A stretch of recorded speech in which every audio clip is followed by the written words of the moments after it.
Hello, my name's Delaney and I'm going to be your occupational therapist today. And today I will be reviewing how to care for your bilateral below knee prosthesis following your 2 amputations below the knee, discuss how to safely increase your wear schedule, and also touch on skin hygiene and prosthetic care.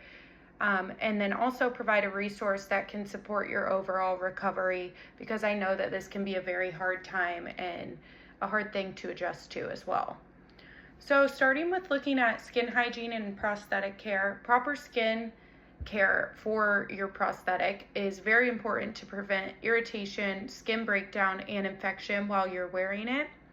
So before putting on your prosthesis each day, inspect both residual limbs, which I'll be using that term, and in case you don't know what that means, residual limbs means the part of your limb that is left after the amputation. So it would be kind of from where your knee is up, so that thigh, and that would be your residual limb. So inspect both residual limbs using a mirror or assistance, even from your wife if needed, because I know that you're living with your wife and your daughter at the apartment. Look for redness that lasts for more than 20 minutes. Blisters, cuts, swelling, any open areas you want to keep an eye out for. You want to wash your residual limbs daily with warm water and mild soap. Rinse thoroughly and dry completely before applying any of your liners on both sides. Clean your prosthetic liners and socks daily if possible. I know this can be tricky, but that's what we want to try to shoot for, and allow them to air dry overnight. If you do notice persistent redness, pain, swelling, skin breakdown, cuts, anything like that, stop wearing the prosthesis and contact your OT, PT, and surgeon to figure out where to go from there, and one of us can help you out with that. Moving on to a gradual wear schedule for this. So with that means since your body is adjusting to these bilateral lower extremity prostheses, your wear time should increase gradually to allow your skin and tissues time to adapt, because this is something that they're not completely used to, but over time it will get better. So you want to begin by wearing the prosthesis for 30 to 60 minutes for about 2 to 3 times per day. And then after each session, you want to remove the prosthesis and make sure to inspect your skin and make sure that, again, everything looks good. There's no insane redness or swelling or anything like that. If your skin remains healthy and comfortable, then you can gradually increase your wear time over the next several weeks until you can tolerate longer periods of use with your prosthetics on. If you experience pain above your typical level, or again, the persistent redness, swelling, or any of that sort, reduce your wear time and notify your rehab team so that we can get a new wear schedule figured out for you and figure out what's best for you. So now we're going to look at donning and doffing your prosthetic, which just means donning, putting it on, and doffing, taking it off in a safe manner. So I'll demonstrate the proper way to do this with the attached instructional video. I'll have it attached in this video as a link, but I'm also going to play it here for you. So as you watch, just pay attention to proper liner placement, socket fit, and skin inspection before and after using it. So I'll go ahead and show you this.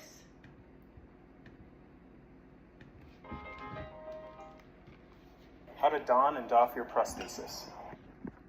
Donning a prosthesis refers to the application of putting on a prosthetic device. Doffing a prosthesis is the act of removing the prosthetic device.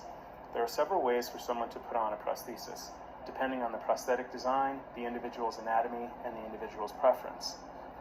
Donning of the pin locking prosthesis. Invert the liner. Make sure the liner is clean and dry so that it will not irritate the skin. Make sure the bottom end of the liner is exposed and place it against the limb. With light pressure, roll it up and over the limb. Make sure no air pockets exist between the liner and the skin. Do not pull or tug, and be careful not to tear it with fingernails or jewelry. Pay close attention to the placement of the pin.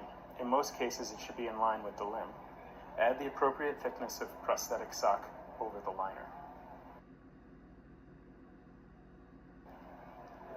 Push the residual limb into the prosthetic socket. The pin will insert into the lock and click down as the limb goes into the socket. it should take some effort to put on the prosthesis. If it clicks down easily, a thicker prosthetic sock may be needed. Now, the big key then is she is locked in. How does she get out of it? At that point in time, on the inside wall, there's going to be a button. Sometimes there's a cosmetic cover where you have to feel for that opening, but on this one, you can see the opening.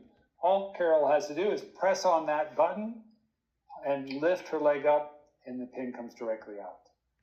All right, a hybrid.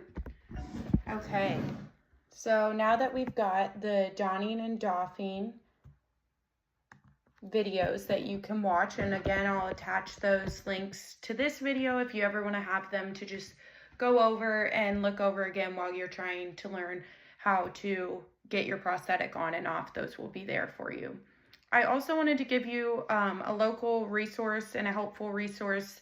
It's called the Amputee Coalition National Limb Loss Resource Center, and I've attached a link for that in this video as well, and it goes to their website. This organization provides just peer support, educational materials, community programs, and resources specifically designed for individuals that are adjusting to this new life with limb loss, because that can be very hard. So it can be nice for you to be able to connect with other people that may be going through something similar. These services can help support your transition back to family, community, and meaningful activities as well.